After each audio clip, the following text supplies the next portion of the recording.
आज तो बुलंद है ही। सबसे पहले आप सभी पत्रकार बंधुओं का प्रदेश कांग्रेस कमेटी के इस पवित्र प्रांगण में हार्दिक स्वागत है, अभिनंदन है। आज मेरे साथ में हमारे नेता प्रतिपक्ष टीकाराम जूली साहब भी आपसे इस अरावली के मामले में रूबरू होंगे। हम प्रदेश कांग्रेस कमेटी की तरफ से अपनी बात कहेंगे, आपके सवालों का जवाब भी यथासंभव हम लोग देंगे। मैं निवेदन करना चाहता हूं कि भारतीय जनता पार्टी की सरकार जब से केंद्र में बनी है, संवैधानिक संस्थाओं का दुरुपयोग, उनकी स्वायत्तता को खत्म करना और केवल जो माफिया हैं उनके हित के लिए कार्य करना, ये इनकी नीति रही है। और मैं जो खुलासा करूंगा आपको, मैं समझता हूं कि समझाने में मैं कामयाब रहूंगा कि किस तरीके से संगठित गिरोह के रूप में इस देश की खनिज संपदा को लूटने के लिए काम कर रहे हैं। जो नया ताजा मामला आया है कि अरावली को ही केंद्र सरकार के दबाव से दिलवाई है, उसके बाद में यह स्पष्ट हो गया है कि खनन माफियाओं के लिए उन्होंने 90% हमारी अरावली, जो हमारी जीवन रेखा है, हमारे लिए पर्यावरण हो, चाहे धूल भरी आंधियों से हमें बचाने की बात हो, चाहे हमारे लोगों के लिए आस्था का केंद्र हो, चाहे हमारे किसानों की पशुधन की आजीविका के रूप में वो लोग बाग इसका काम लेते हों, उनके सबके ऊपर कैंची चलाने का, हथौड़ा चलाने का काम किया है। अब इसके बाद में जो सुप्रीम कोर्ट का फैसला आया 20/11/25 का, उसके बाद में 90% अरावली समाप्त हो जाएगी, यानी खनन माफियाओं के हवाले कर दी जाएगी। ये प्रयास काफी दिनों से इनके द्वारा किए जा रहे थे, लेकिन अब सोची समझी साजिश के तहत केंद्र में राजस्थान से, अलवर से जीते हुए माननीय सांसद भूपेंद्र यादव जी को मंत्री बनाना, वहीं से अलवर से ही संजय जी को उनका मंत्री बनाना, और एक पर्ची से अनुभवहीन व्यक्ति को सत्ता सौंपना, जिससे वो अपने विवेक का इस्तेमाल नहीं कर सके और राजस्थान के साथ में न्याय नहीं कर सके। जो केंद्र करे, जो मनमानी करे, उस मनमानी में हंसकर के सहयोग करे, इस तरीके की व्यवस्था यहां पर राजस्थान में कर दी गई है। मुझे बड़ी तकलीफ हो रही है कि आज राजस्थान में माइनिंग मिनिस्टर शायद मुख्यमंत्री जी हैं, गृह मंत्री शायद मुख्यमंत्री जी हैं, और वन पर्यावरण मंत्री केंद्र के राजस्थान से हैं। तो इन्होंने मिलकर के एक षड्यंत्र किया और इस पूरी की पूरी अरावली को, जो हमारी आस्था, हमारी जीवन रेखा, उसको खत्म करने की दिशा में ये लोग बाग आगे बढ़ रहे हैं। इनका ये कहना है कि 191 में ही खनन होगा, लेकिन ये भूल रहे हैं कि 68,000 एकड़ विशाल क्षेत्र खनन माफियाओं के हवाले करने की इन्होंने तैयारी कर ली है। जो जवाब आ रहा है वो खनिज मंत्री का नहीं आ रहा है, जवाब आ रहा है अरुण चतुर्वेदी जी, राजेंद्र जी राठौड़। अरुण चतुर्वेदी जी राजस्थान वित्त आयोग के अध्यक्ष हैं। ये स्वायत्त शासी संस्था है, इसमें राजनीति का हस्तक्षेप न कभी रहा है, न कभी रह सकता, न हो सकता। एक राजनीतिक पार्टी के प्रवक्ता के रूप में जब से ये बने हैं तब से अनर्गल बयानबाजी करते हैं। मैं कॉन्स्टिट्यूशन की बात करूं तो स्पष्ट रूप से लिखा हुआ है 2431 में कि ये स्वायत्त शासी संवैधानिक संस्था है। इसका अध्यक्ष पंचायती राज और नगर निकाय के लिए वित्तीय व्यवस्था की सिफारिश राज्य सरकार को करता है। जब वो ही राजनीति करने लग जाएगा तो फिर ये नीचे की संस्थाएं कैसे पारदर्शिता के साथ में काम कर सकेंगी, उनको न्याय कैसे मिलेगा। और एक राजेंद्र जी राठौड़ साहब जनता में अपना विश्वास नहीं जीत पाए और अब प्रवक्ता के रूप में भारतीय जनता पार्टी की सरकार की गैर कानूनी जन विरोधी नीति, योजना और कार्यों को जस्टिफाइड करके अपनी समय व्यतीत कर रहे हैं। माननीय मुख्यमंत्री जी को बताना चाहिए कि आप किस तरीके से इसको जस्टिफाइड कर रहे हो। 68,000 एकड़ विशाल खनन क्षेत्र आप हमारा दे रहे हो। संकल्प पत्र में इन्होंने कहा था कि केंद्र के साथ मिलकर अरावली को सुरक्षित रखने के लिए ग्रीन कॉरिडोर बनाया जाएगा। ये भारतीय जनता पार्टी के 2023 के संकल्प पत्र में था। आज इन्होंने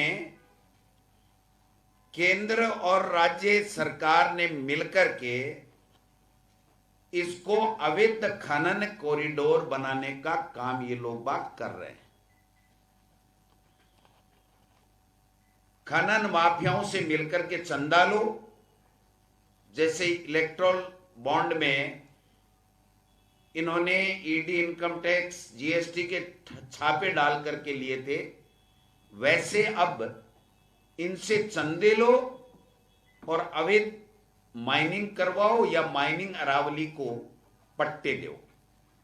आज राजस्थान में सबसे ज्यादा खनिज पट्टे हैं पूरे हिंदुस्तान में, उसके बावजूद भी इनको ऐसी क्या नौबत आ गई। पहले भूपेंद्र यादव साहब ने प्रयास किया जो सीटीएच के एरिया को बदलने का, सुप्रीम कोर्ट ने थप्पड़ लगाई, करारा तमाचा उनकी इस साजिश के ऊपर लगाया, वापिस बैठ गए और अब ये लेकर के आए। ये सनातन की बात करने वाली सरकार राजनीतिक रोटियां सेकने के लिए सनातन की बात करती है, लेकिन आप देखिए कि अरावली में जहां ये परमिशन दे रहे हैं वहां पर ऐतिहासिक देव स्थल बने हुए हैं।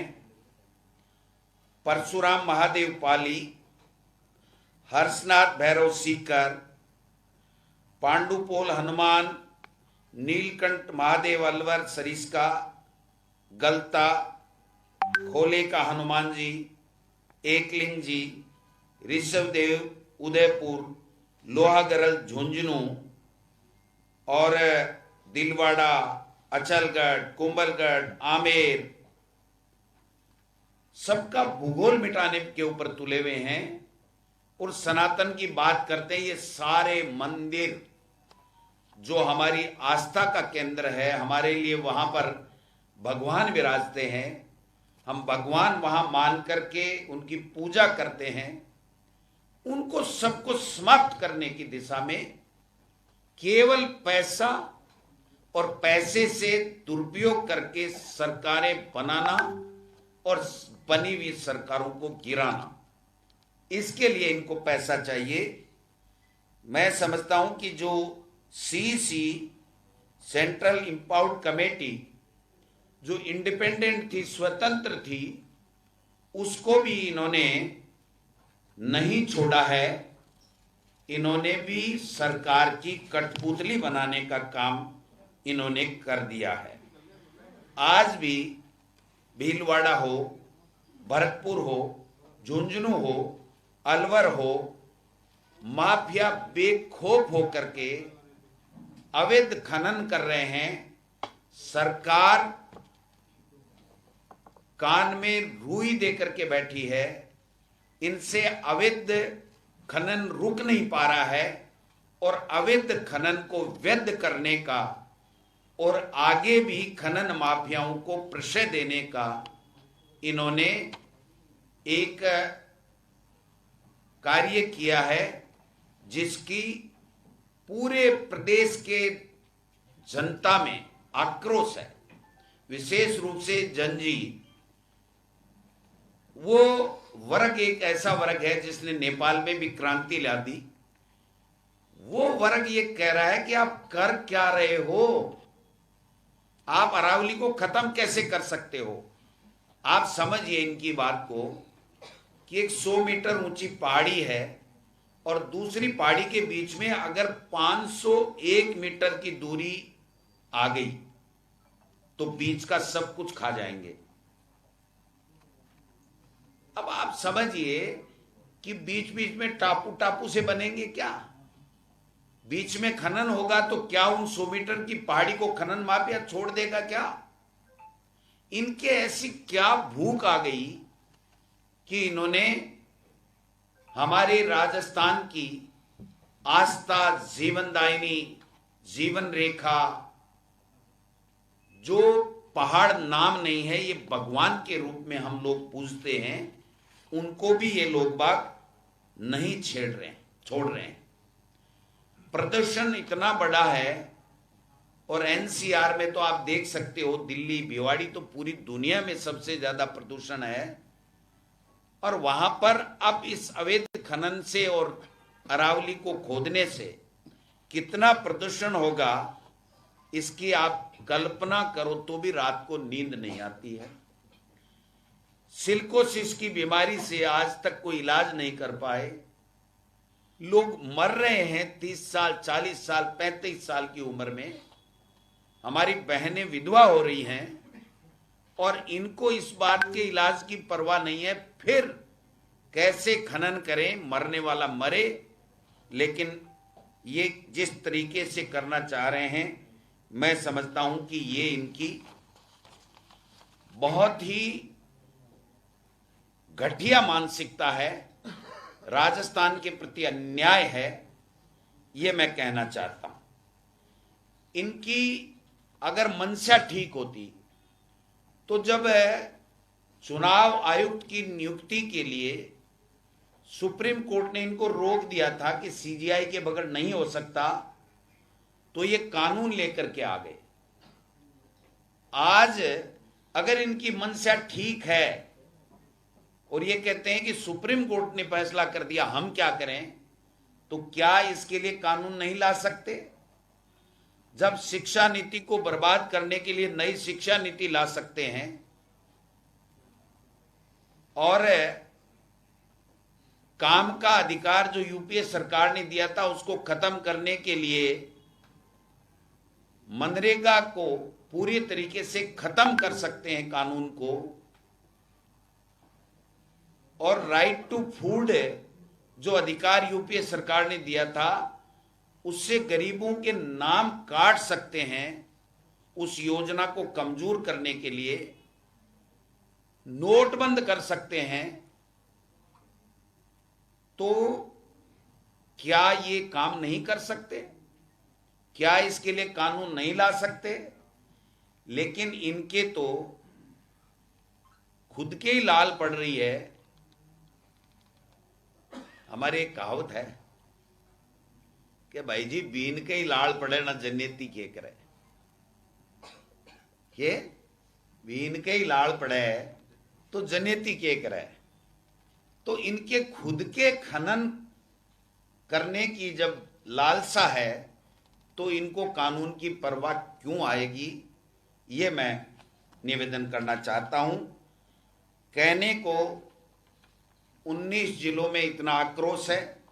अब प्रदेश कांग्रेस कमेटी ने तय किया है कि हम ये नहीं होने देंगे, जनता में जन जागरण करेंगे, आंदोलन करेंगे, धरना प्रदर्शन करेंगे और हम सबको साथ लेंगे।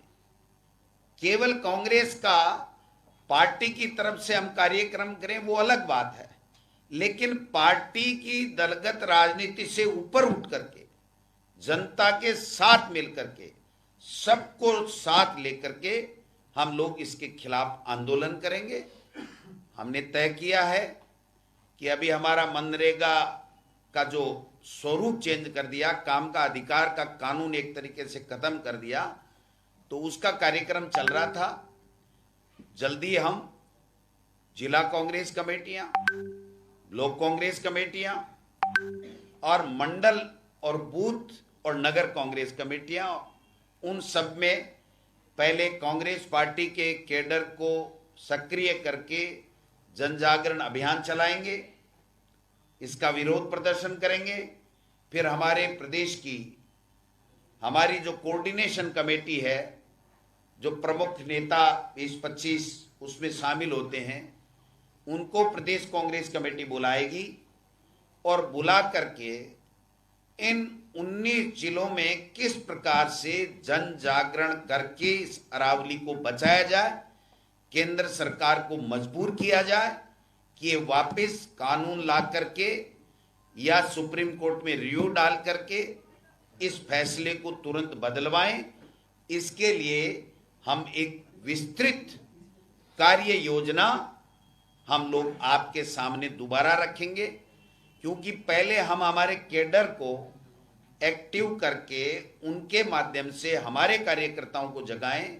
फिर कोऑर्डिनेशन कमेटी, ये बहुत बड़ा मुद्दा है, छोटा मुद्दा नहीं है, तो कोर कमेटी की हमारी बैठक बुला करके एक सामूहिक कार्य योजना बना करके सबको साथ लेकर के हमारे वरिष्ठ, चाहे वो अशोक गहलोत साहब हों जो आप देख रहे हैं काफ़ी मुखर हैं, उन पे भी कई तरह की बातें ये लोग बात करते हैं, लेकिन मैं ये कहना चाहता हूं कि आपने जानबूझ के इस विषय को साजिशन खोल करके इस अरावली को खनन माफियाओं के हवाले करने का काम कर रहे हो, किया है, इसलिए जवाब तो आपको देना पड़ेगा।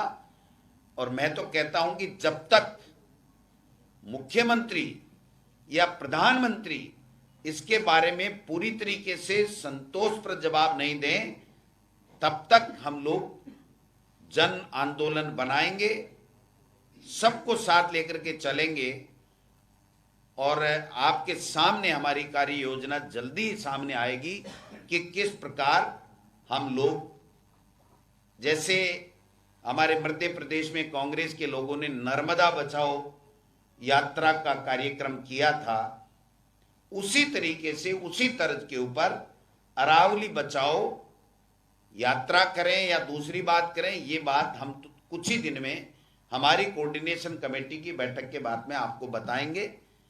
लेकिन कांग्रेस पार्टी का क्लियर स्टैंड है कि अरावली को बचा के रहेंगे, अरावली को बर्बाद नहीं होने देंगे। और ये जो सनातनी बात करने वाले लोग केवल राजनीतिक करने के लिए, वोट के लिए काम कर रहे हैं, इनको पूरी जनता में एक्सपोज करेंगे, एक भी मंदिर के ये लोग बाग हाथ नहीं लगा पाएंगे, मैं आपको आश्वस्त करना चाहता हूं। चाहे आजादी के समय हमारे लोगों ने सीने पे गोलियां खाई, उस तरीके की भी तानाशाही अगर ये करेंगे तो हम उसका मुकाबला करने के लिए तैयार हैं।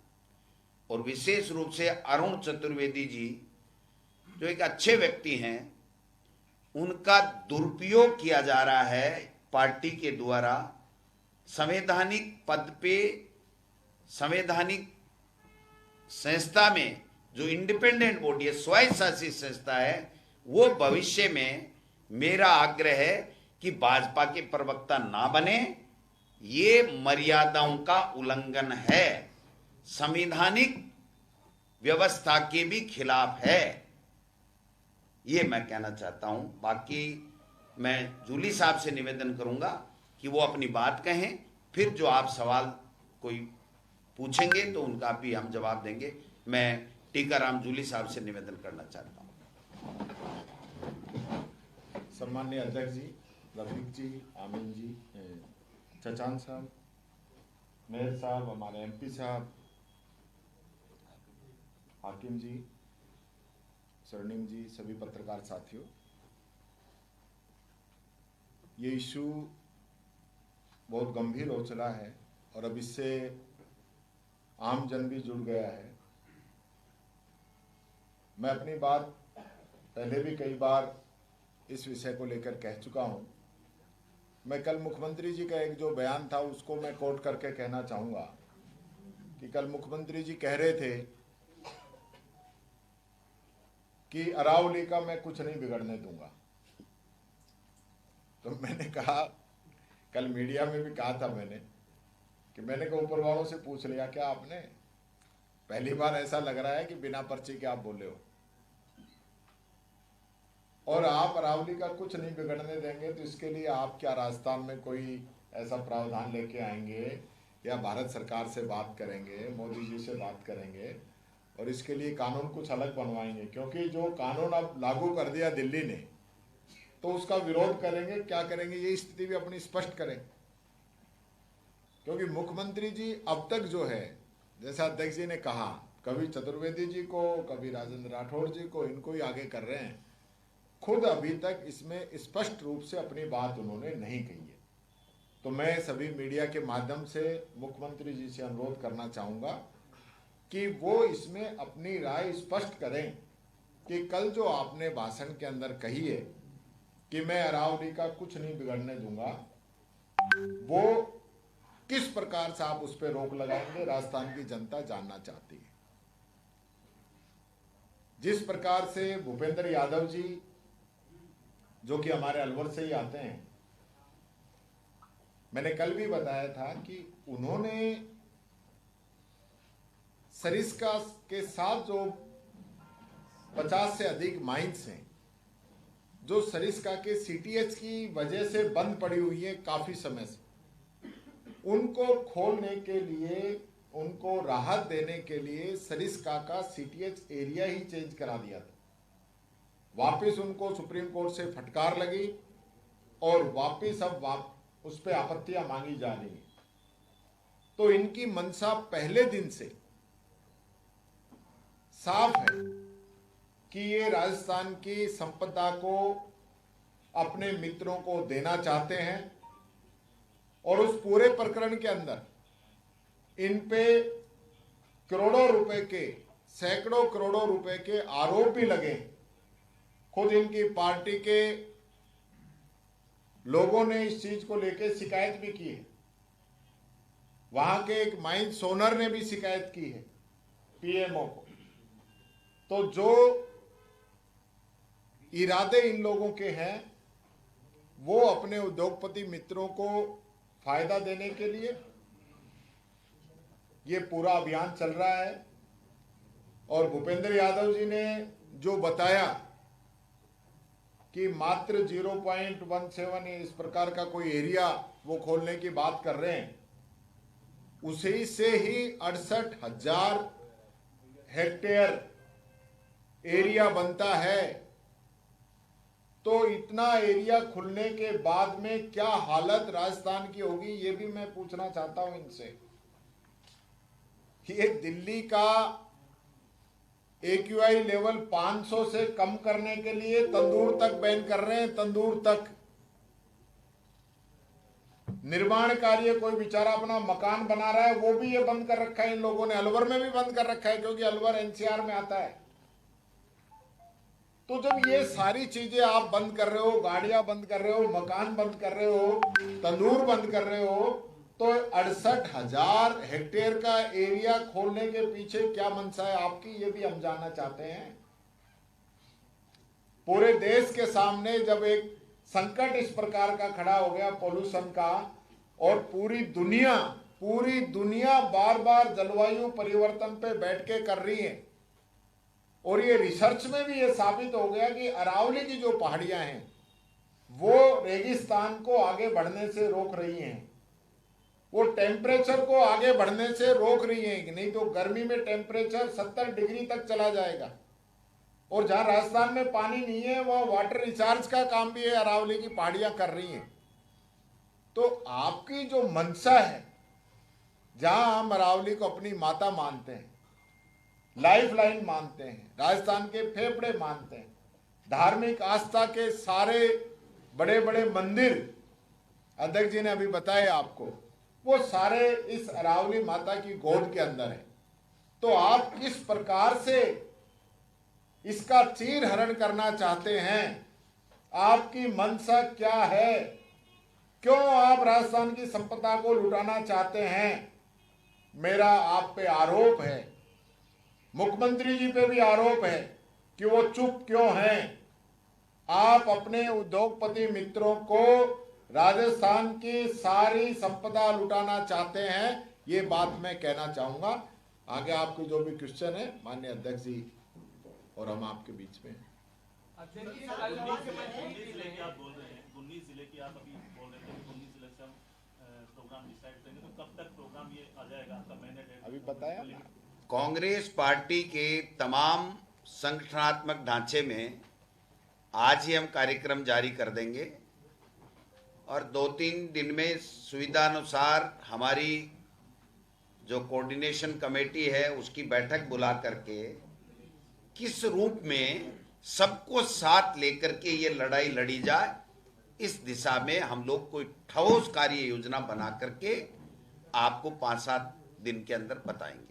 आपका कहना ये है अध्यक्ष जी कि मैं तो अपनी ओर से, चाहे केंद्र की हमारी सरकार हो चाहे राज्य की सरकार हो, मैं वही कुछ कर रहा हूँ जो कांग्रेस करके गई, उसमें खाली थोड़ा सा संशोधन कर लेता हूँ, बाकी अपनी तरफ से तो मैं कुछ कर ही नहीं रहा हूँ। फिर भी कांग्रेस इतना क्यों हल्ला कर रहे हैं? उन्हीं के कामों को तो मैं आगे बढ़ा रहा हूँ। चंदा दो पहाड़ लो, ये बीजेपी है। CBI, इनकम टैक्स, ED के छापे डालो और इलेक्ट्रोल बॉन्ड में पैसा लो। ये जो खनन का काम करने वाले हैं वेदांता लिमिटेड, 226 करोड़ बीजेपी को दिया है। अल्ट्राटेक सीमेंट 22 करोड़ दिया है। द रेमको सीमेंट्स 25 करोड़ दिया है। JK सीमेंट 15 करोड़ दिया है।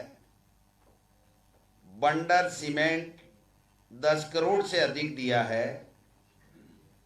भाई साहब, हमने किया होता ना तो ये धरती और आसमान एक कर देते। ये तो कुछ ना किए ही करते हैं, कुछ ना किए ही बदनामी की बात करते हैं। आप बताओ, पेपर लीक में मगरमच्छ पकड़ेंगे, किसको पकड़ा इन्होंने? है कोई? जल जीवन मिशन में 1000 करोड़ का घोटाला हो गया। कितने IAS जेल में गए, कितने के ऊपर इन्होंने परमिशन दी, कितने लोगों को क्या क्या भ्रष्टाचार में इन्होंने कार्रवाई की। पिक एंड चूज चल रहा है।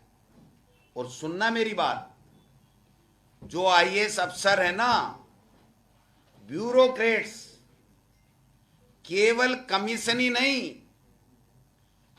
प्रोजेक्टों में हिस्सा ले रहे हैं और धमका के ले रहे हैं कि किसी की हिम्मत नहीं है। काम कराना तो ये काम करना पड़ेगा। यहां पर जयपुर के अंदर कितने सील किए गए भवन बिल्डिंग और कितने को खोला गया, और सांगानेर विशेष का ही अगर डाटा दे देंगे तो पोत चौड़े आ जाएंगे।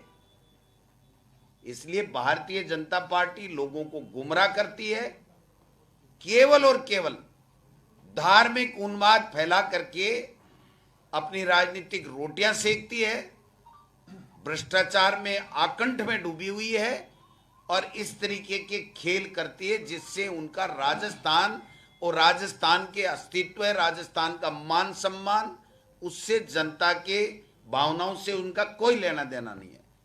वो जैसे मोदी जी कहते हैं ना, मैं तो क्लियर कट व्यापारी हूं, तो उनकी पर्ची क्लियर कट व्यापार के लिए आती है कि फायदा किस में। ये जो आप चंदे की बात कह रहे हैं, ये किसको दिया गया और इसकी ऑथेंटिसिटी क्या है?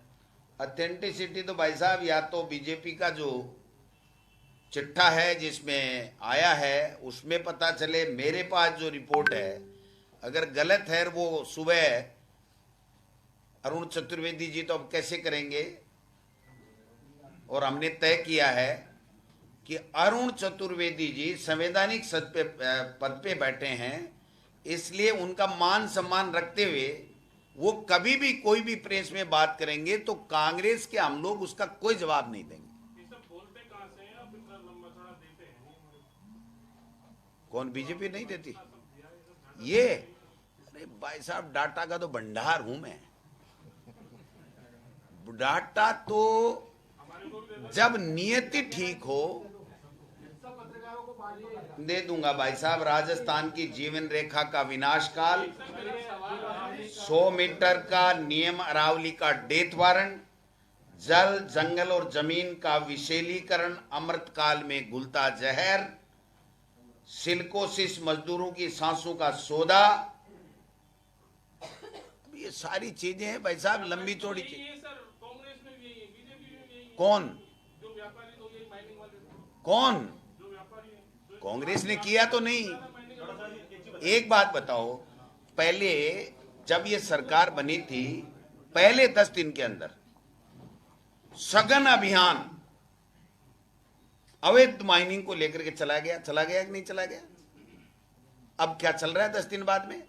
सब सेटिंग हो गई, मंथली तय हो गई, और बस सोफे वाले कमरे में बैठा करके चाय नाश्ता कराते हैं। चाय पे लस्सी, लस्सी पे कॉफी।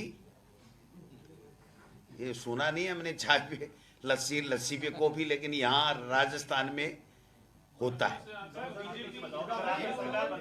बीजेपी का जो गवर्नमेंट का सर जो डॉक्यूमेंट है उसके अकॉर्डिंग सर रेवेन्यू उनको बढ़ानी है हर चीज में। माइनिंग भी एक ऐसा सेक्टर है जिसको देख रहे हैं कि उसमें रेवेन्यू इनको इंक्रीज करनी है। इस साल की जो एस्टिमेटेड माइनिंग का रेवेन्यू वो देख रहे हैं 12,280 करोड़। एफआरपीएम इस साल टच करेगा 36 पॉइंट समथिंग, यानी कि 4% आप बचोगे।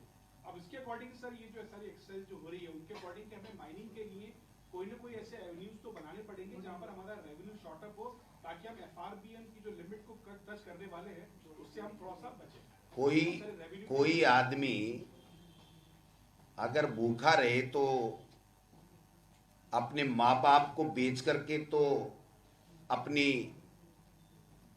पेट की आग नहीं बुझा सकता। क्या ये नियम है?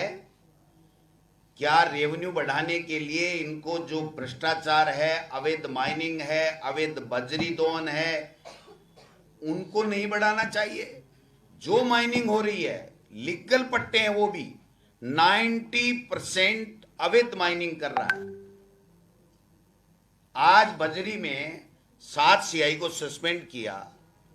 ये खेला आज नया है क्या? 2 साल से चल रहा था। कितने एसपी पे कार्रवाई की, कितने आईजी पे कार्रवाई की, और क्या ये 7 सीआई अकेले ही अवैध माइनिंग के व्यापार में संलिप्त थे?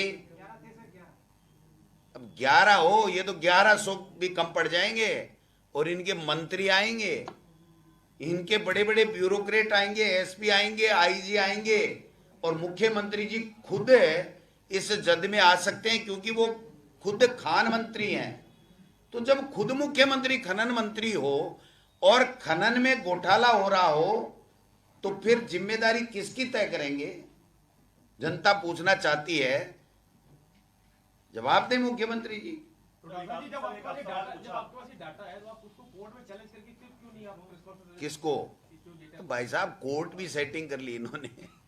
ये पंचायत राज के चुनाव 5 साल से 6.5 साल हो गए, हम यहाँ कोर्ट में गए, 12 महीने फैसला नहीं दिया, फिर कहा अप्रैल तक का समय दे दो। हम सुप्रीम कोर्ट में गए, सुप्रीम कोर्ट गए, बेचारे नहीं करा सकते, अभी अपरिपक्व मुख्यमंत्री है, दे दो अप्रैल तक का समय। और मैं लिख के दे रहा हूं, पंचायत चुनाव और नगर निकाय चुनाव नहीं करा सकते। अभी एक मजेदार बात बताता हूं, जो इनका पंचायती राज के, पंचायत समिति, ग्राम पंचायतों के और जिला परिषदों के वार्ड के प्रकाशन का दिन है, वो आज समय सीमा समाप्त हो रही है। 8 तारीख का आदेश निकाला था, 2 हफ्ते का समय दिया था, आज आखिरी दिन है। और जो पंचायतें, पंचायत समितियां बनाई गई, उनमें सैकड़ों गलतियां हैं, गांव के नावों की भी हैं, गांव उल्टे सीधे भी जोड़ दिए, कई गांव 2 जगह भी दे दिए, कोई पंचायत नहीं है वो भी कर दिए। उनका संशोधन लेटर भी आज की तारीख तक जारी नहीं हुआ है, नहीं हुआ है, नहीं हुआ है। अगर मेरे को चैलेंज करें तो मेरे को जवाब दे दें, वो लेटर दिखा दें कि हमने संशोधन जारी कर दिया है। आज हमारी वार्डों के पुनर्सीमांकन की आखिरी तारीख थी और वो दिखा दें, मैं मान जाऊंगा कि ये कुछ कर रहे हैं। इनके तो भाई साहब है, पोपा भाई का राज है। इसके बारे में मैं अलग से बताऊंगा आपको क्या खेला कर रहे हैं ये पंचायतों में, इसमें अगर आज बता दूंगा तो फिर आप प्रमुख न्यूज वो कर दोगे। जज की हर ग्राम पंचायत को तोड़ रहे हैं। एक ग्राम पंचायत का एक वार्ड बन रहा है, 2 टुकड़े करो, इधर इस गांव को इधर 7 किलोमीटर दूर ले जाओ, बीच में राजस्व गांव आ गया, उसको मत मिलाओ।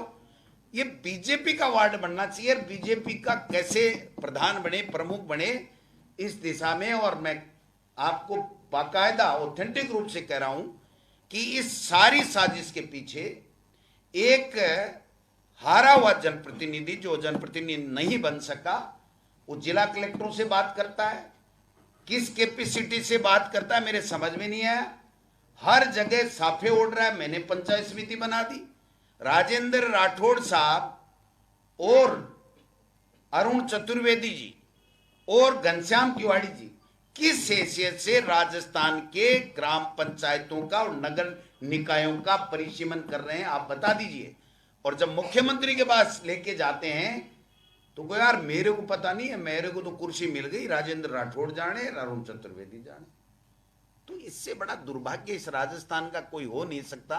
लेकिन हम भी जोर क्या करें भाई साहब, आ गई पर्ची, खुल गई लॉटरी, क्या करें। सर मेरा सवाल ये है कि सुप्रीम कोर्ट ने अरावली की डेफिनेशन के लिए जो कमेटी बनाई थी, उसने अपनी रिसर्च में ये पाया कि राजस्थान में 9 जनवरी 2006 से ये 100 मीटर वाला नियम चल रहा है। और इसकी जो सबसे पहले जो एक 2002 में एक समिति बनी थी, उसने जो रिचर्ड मर्फी लॉ था उसको अपना नीति में अपनाया और उसके आधार पर इस कमेटी ने सिफारिश की है। इस पे क्या कहेंगे आप? 2010 में दोनों जगह हमारी सरकार थी, राजस्थान में भी थी और वहां भी थी। लेकिन जो कमेटी स्वतंत्र होती है उसने कुछ भी रिपोर्ट दी होगी, राजस्थान की सरकार में ये मत बना कि ये ठीक नहीं है और सुप्रीम कोर्ट को उस वक्त सूचित किया गया कि राज्य सरकार की मंशा ये है, तो सुप्रीम कोर्ट ने खारिज कर दिया। और इन्होंने दबाव बना करके उस स्वतंत्र एजेंसी से दोबारा रिपोर्ट दिला करके सरकार की मंशा के मुताबिक दोबारा दिला करके और फिर किया गया। तो मैं पूछना चाहता हूं कि उस वक्त नहीं हुआ तो वही काम आप कर लो ना, आप रिव्यू लगाओ, आप उसके लिए कॉन्स्टिट्यूशनल कोई बेंच की गठन की बात करो, लीगल कोई उसकी बात करो, आप संवैधानिक पीठ को सौंपो, या आप कानून चेंज कर दो, जैसे सीजीआई को इलेक्शन कमीशन के नियुक्ति से हटाया था वैसे कर दो। अगर आपकी मंशा ठीक है तो कर सकते हो, लेकिन इनकी मंशा ठीक नहीं है। अध्यक्ष जी, कल मुख्यमंत्री जी ने साफ कहा कि अरावली से ना तो छेड़छाड़ होने देंगे ना माइनिंग होने देंगे। क्या उनकी बात पर भरोसा नहीं है आप लोगों को? वो तो रोजाना कहते हैं भ्रष्टाचार मुक्त हो गया, भ्रष्टाचार नहीं होने दूंगा, और दोनों हाथों से खा रहे हैं लोग, दोनों हाथों से खा रहे हैं उनकी आंख के नीचे, और उनको पता है वो कुछ नहीं कर रहे हैं। और मुझे तो शक होता है कि कहीं ऊपर से ये पर्ची आ गई, चुपचाप बैठने के लिए कुर्सी दी थी, ये इस तरह की बातें नहीं करोगे आप। डोटासरा जी, आपने जिन कंपनियों का नाम लिया, वेदांता, सिविक सीमेंट्स, अल्ट्राटेक, बंडर सीमेंट्स, क्या ये आप एस्टैब्लिश कर सकते हैं कि जो चंदे की आपने बात की उसके एवज में इन लोगों को माइनिंग के कॉन्ट्रैक्ट? नहीं, मेरा ये सवाल ही नहीं था। तो ये आप आरोप नहीं लगा? नहीं, मैं ये आरोप नहीं लगा रहा कि ले सकता है सर? नहीं, आप सुनो तो सही, आपकी भावना मैं समझ गया। मैं ये नहीं कहता कि ये चंदा नहीं देना चाहिए, नहीं दिया, हो सकता है कांग्रेस को भी दिया होगा, मैं ये नहीं कहता। मैं ये कहता हूं कि ये जो अरावली को खोल करके ये जो लोग राजस्थान के अंदर खनन का काम कर रहे हैं, उनसे बेजा लाभ लेकर के उनको फायदा पहुंचाया जाएगा। हमारा मकसद केवल और केवल अरावली बचाना है, दूसरा कोई मकसद आज की इस प्रेस कॉन्फ्रेंस का नहीं है।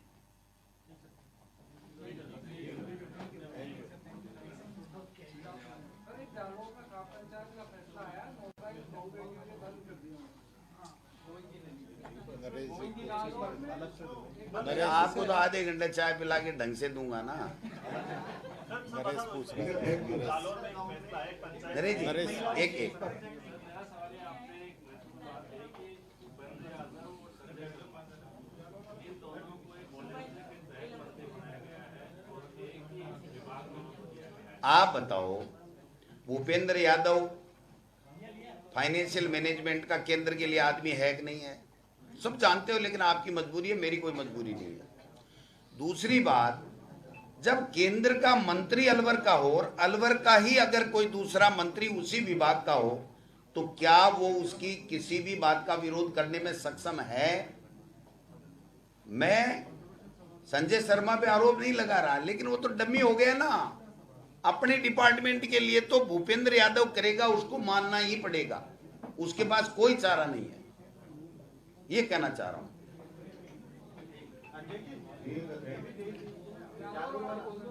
क्या जालौर में एक पंचायत ने फैसला दिया है कि हम महिलाओं को मोबाइल पर स्मार्टफोन अलाउ नहीं करेंगे। मैं तो कह रहा हूं कि सरकार को इन कुरीतियों को तत्काल रोकना चाहिए, सख्त कार्रवाई करनी चाहिए।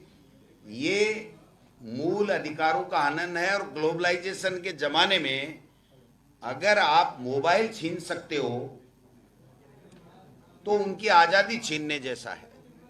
तो सरकार को एक्शन लेना चाहिए। हम तो इस खाप के फैसले के साथ में नहीं जा रहे हैं। 26 जनवरी से रोक लगाई है उन्होंने पंचायत में 15 गाँव में। तो इन खापों को बंद करें ना, सरकारी तो करेगी। गृह मंत्री तो सोया पड़ा है यहाँ राजस्थान का, राज्य मंत्री के हाथ में कुछ नहीं है, तो उनको कार्रवाई करनी चाहिए कि ये गलत हो रहा है। कांग्रेस तो ये कह रही है कि हर व्यक्ति को जो बाबा साहब ने बनाया, उस संविधान में जो अधिकार दिए हुए हैं, वो समानता का अधिकार है, सबको बराबरी का अधिकार है। किसी का मोबाइल छीन लो, किसी का कुछ छीन लो, ये गलत बात। मुख्यमंत्री जी प्रवासी सम्मेलन में कहते हैं कि राजस्थान में एक टिकट पर 5 फिल्म देख सकते हो, सबसे महंगा टिकट फिल्म का राजस्थान में। हम तो भाई साहब 24 देख रहे हैं एक टिकट में। 24 पिक्चरें दिख रही है, कभी कुछ कभी कुछ कभी कुछ। और मुख्यमंत्री जी तो क्या भाषण देते हैं भाई साहब। हिंदुस्तान में प्रयोग करना चाहिए, बीजेपी को सब स्टेटों में भेजना चाहिए इनको। थैंक यू, नमस्कार।